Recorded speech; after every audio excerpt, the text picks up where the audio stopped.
You see, the Bible says that God so loved the world that he gave his only begotten Son, that whosoever believeth in him shouldn't perish but should have everlasting life.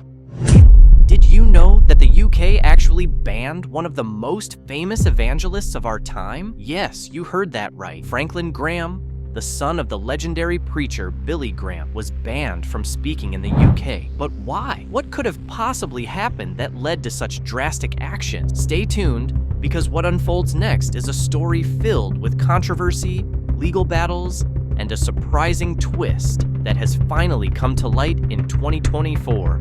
Let's rewind to 2020, when Franklin Graham was scheduled to speak at the OVO Hydro Arena in Glasgow as part of his UK evangelistic outreach tour. But just as the event was gaining momentum, something unexpected happened. The owners of the Scottish event campus suddenly canceled the booking. The reason? They feared that Franklin Graham would make homophobic and Islamophobic comments during his speech. This wasn't an isolated incident. Venues across the UK began pulling out, one by one. Political leaders and even some bishops from the Church of England spoke out against Franklin Graham, calling for the cancellations to continue. The pressure was intense, and the controversy was only growing. But Franklin Graham didn't just walk away. He decided to take a stand and fought back, legally. Graham took the SEC to court, challenging their decision to cancel his event.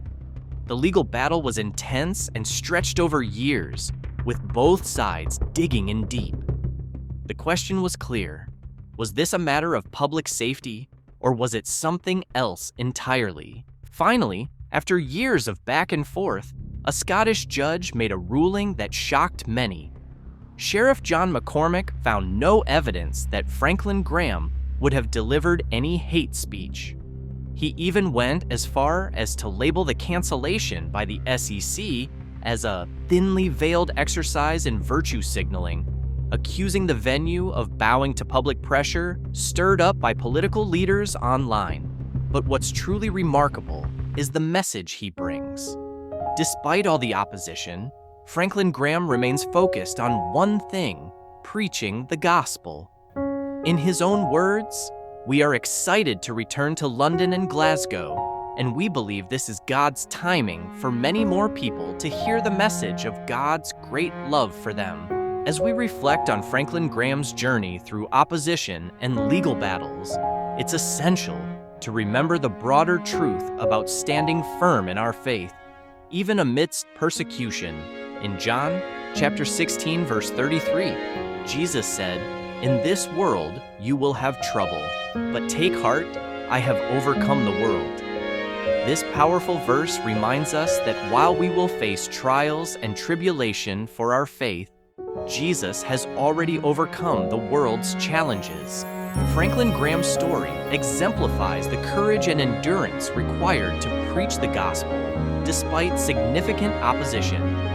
It's a reminder that suffering and tribulation are part of the Christian journey, but we are called to stand firm and fight the good fight of faith. Just very quick, if this is your first time on the channel, welcome to Christ Community Tube, where we deliver Christian content from a biblical perspective. Please consider subscribing so you never miss an update, and make sure to click on the notification bell.